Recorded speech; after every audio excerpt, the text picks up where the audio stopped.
मैं doctor Supriya Purani, tasty baby consultant and practising obstetric and gynaecology more than 20 years. आप सबको international mother's day की बहुत बहुत शुभकामनाएं।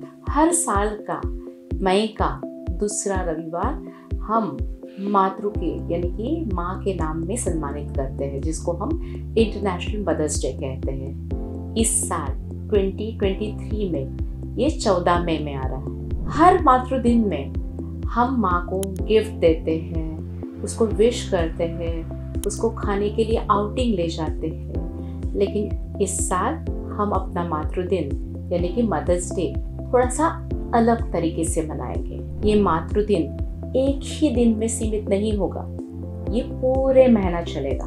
वैसे देखा जाए तो mother is a building stone of new generation. She is a creator, nurturer, protector, teacher. So वो अपनी बहुत सारी भूमिकाएं निभाती हैं। लेकिन हम उनके लिए क्या करते हैं? जो पार्ट और जो हिस्सा वो निग्लेक्ट करती है वो है उनकी हेल्थ। तो ये मदर्स डे हम उनके हेल्थ के प्रति समर्पित करते हैं। एक्चुअली वो बेचारी बहुत सारे ऐसी हेल्थ कंडीशन से गुजरती है, वो समाज के सामने लाने में या फैमिली पे डिस्कस करने से वो शर्माती है। इसलिए उसको सिर्फ कहना है डोंट सफर इन साइलेंस। ये सोच लेके हम ये मदर्स डे 4 हफ्तों में सेलिब्रेट करने वाले हैं। पहला हफ्ता जो 1 मई से 7 मई तक है, जिसमें हम स्ट्रेस यूरिनरी इनकॉन्टिनेंस का अवेयरनेस कैंप लेने वाले हैं। ये स्ट्रेस यूरिनरी इनकॉन्टिनेंस क्या होती है?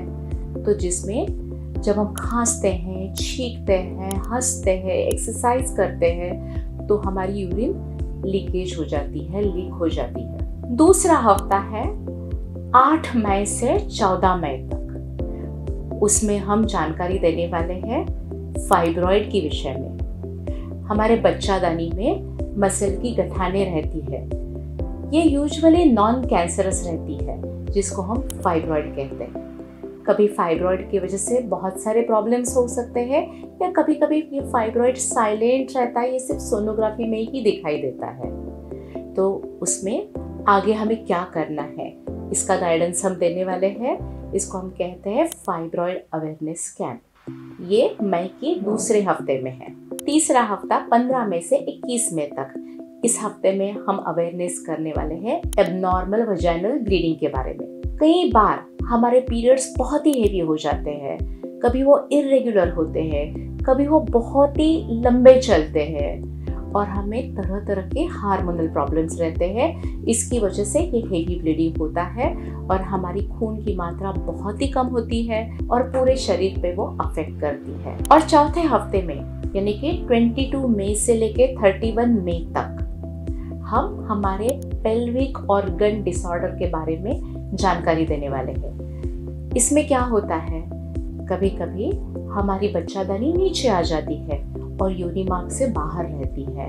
कभी पेशाब की थैली नीचे आती है और यूरिन करने में दिक्कतें हो जाती है। कभी हमारी मोशन की बैग रेक्टम नीचे आ जाता है और मोशन करने में दिक्कत होती है। कभी हंसने छींकने के बाद यूरिन लीकेज होती है। इसको हम पेल्विक ऑर्गन डिसऑर्डर कहते हैं। इसके बारे में अवेयरनेस के लिए हमने ये चौथा हफ्ता रखा है। ये समस्या ऐसी रहती है कि आप ये समस्या माँ के साथ डिस्कस नहीं कर सकते। कभी ये समस्या ऐसी रहती है कि आप आपके माँ के साथ ऐसी सारी बातें नहीं कर सकते, या समाज की किसी महिला के साथ ऐसी सारी बातें नहीं कह सकते। तो माँ को ये वीडियो दिखाना है। जब इस प्रकार की समस्या यदि आपके माँ को हो या समाज के किसी महिला को हो, तो आप उनको कहना डोंट सफर इन साइलेंस। इसकी अधिक जानकारी लेने के लिए हमारा डिस्क्रिप्शन बॉक्स चेक कीजिए। और आपको फिर से ये इंटरनेशनल मदर्स डे की बहुत बड़ी शुभकामनाएं।